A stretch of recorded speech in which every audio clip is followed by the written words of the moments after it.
Walang sasayanging oras ng Senado sakaling matanggap nila ang articles of impeachment laban kay Vice President Sara Duterte ayon kay bagong Senate President Alan Peter Cayetano. Ang Kamara naman niyahanda at sisinsinin ang mga kopya ng articles of impeachment na itatransmit sa Senado. May report si Jonathan Nandar. The motion is approved. The resolution setting forth the articles of impeachment together with all annexes is hereby endorsed to the Senate.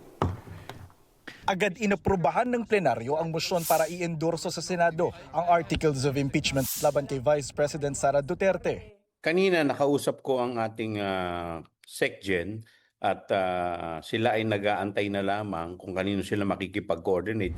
Bagaman hindi pa ito natatanggap ng Senado, tutugon daw agad ang Senado sakaling nasa kanila na ang bola. Pagka natanggap ni impeachment, magko-convene kayo immediately. Forthwith. To the next day, sir? The next day. So, I consulted also Senator Soto. Sabi niya, process, ibigay muna sa committee room. So, we will do what has to be done and there won't be delays.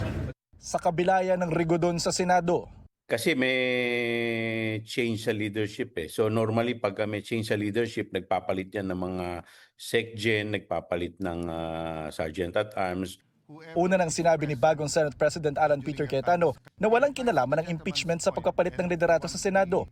Kasama sa bagong mayorya sa Senado ang ilan sa mga kilalang kaalyado ni Vice President Sara Duterte. Kasama sa umanib mula sa kampo ni Soto patungo sa kampo ni Cayetano, sina Loren Legarda at magkapatid na Mark at Camille Villar. Nag-abstain naman sina Senador Mig Zubiri at JV Ejercito. Minorya na si dating Senate President Tito Soto na minsang nagsabing aaksyon na ng impeachment forthwith o agad-agad. Si Senador Arisa Ontiveros hindi raw nawawala ng pag-asang may mararating ang impeachment sa Senado. Hindi tayo tumiklop noon at hindi rin po tayo titiklop ngayon. Ito nga yung panawagan ko sa liderato, bagong liderato sa Senado at sa aming lahat. Though we may disagree with each other on certain issues, dapat malinaw yung katapatan namin sa Constitution. Si Senator Robin Padilla na noong miyembro pa ng minority ay nagsabing tututulan ng pag-convene ng Senate Impeachment Court. Iba na ang tono ngayong nasa mayorya na siya. Tuloy ang impeachment sa Senado. Mamatay yun dahil ang konstitusyon malinaw.